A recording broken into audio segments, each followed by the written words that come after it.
terlebih dahulu merindukan 4 golongan di antara umatnya baginda Rasulullah sallallahu alaihi wasallam.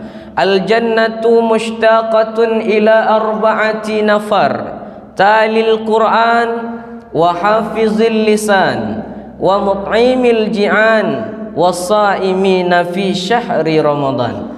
Kata Rasulullah, 4 golongan tersebut, yang pertama yaitu talil Quran, orang-orang yang membaca Al-Quran, orang-orang yang mempelajari Al-Quran, orang-orang yang menjadikan Al-Quran petunjuk, pegangan dan pedoman hidup dalam melangsungkan kehidupan ini. Maka yang pertama, orang yang berinteraksi dengan Al-Quran.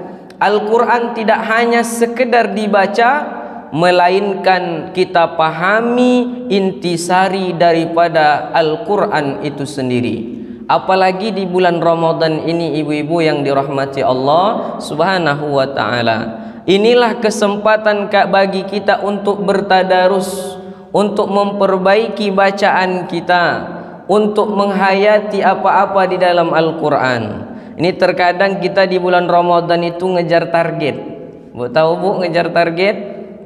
Yang penting 30 juz selesai dalam 1 bulan. Tapi kita tak paham apa yang dimaksud di dalam Al-Quran itu sendiri. Kalau berbicara tentang target, tentang hafalan kita 30 juz umpamanya, tentang selesai kita 30 juz Al-Quran, itu sebelum Ramadan pun bisa kita lakukan. Nah, tapi ketika Ramadan ini datang, kita baca Al-Quran, kita pahami isi kandungan Al-Quran tersebut, ternyata begitu luas dan begitu banyak bimbingan Allah subhanahu wa ta'ala mengenai persoalan-persoalan dalam menjalankan kehidupan ini. Sebab siapa saja yang membaca Al-Quran, kata Rasulullah, 1 huruf akan Allah subhanahu wa ta'ala balas 10 kebaikan bagi diri kita. Apalagi kita membacanya 1 halaman, 2 halaman, 2 lembar, 3 lembar, insya Allah tentu akan mendapatkan pahala yang luar biasa. Apakah boleh mengejar target? Tidak menjadi masalah, asalkan kita paham dengan apa yang kita baca. Bagaimana panjang pendeknya, apa yang dimaksud dengan penjelasan daripada surah Al-Fatihah. Inilah kesempatan bagi kita, karena di bulan Ramadan ini banyak Allah berikan waktu kepada kita. Mungkin di luar Ramadan kita disibukkan dengan berbagai macam persoalan. Sebelum subuh kita harus berangkat kerja umpamanya, pulang nanti setelah maghrib.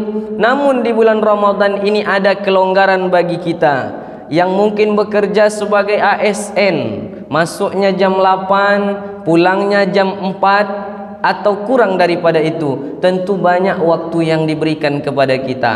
Apalagi Bapak Ibu yang dirahmati Allah subhanahu wa ta'ala, ibu bekerja sebagai ibu rumah tangga. Tentunya membaca Al-Quran itu tidak mesti harus dipegang mushaf.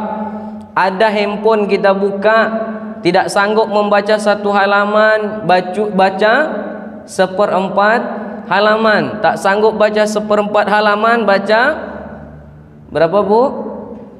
Satu ayat. Dah kita sampaikan dulu kan. Nah, gimana baca 1 ayatnya?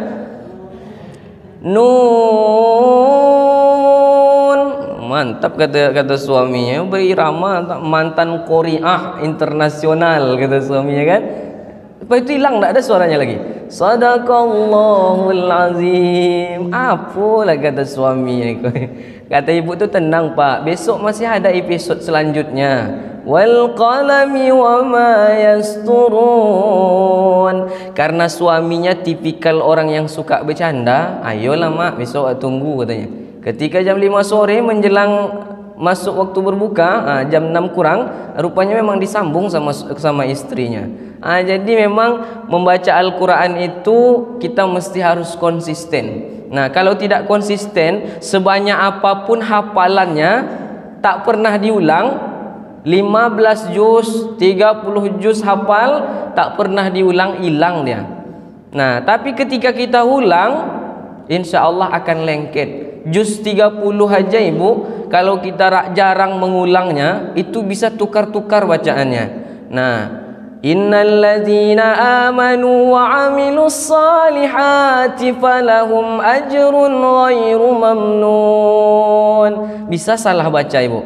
Innalladzina amanu wa amilus salihati wa tawasaw bis sabr. Pernah saya dengar ibu-ibu menghadiri acara Maulid Nabi. Kebetulan waktu itu ada kuis. Bu,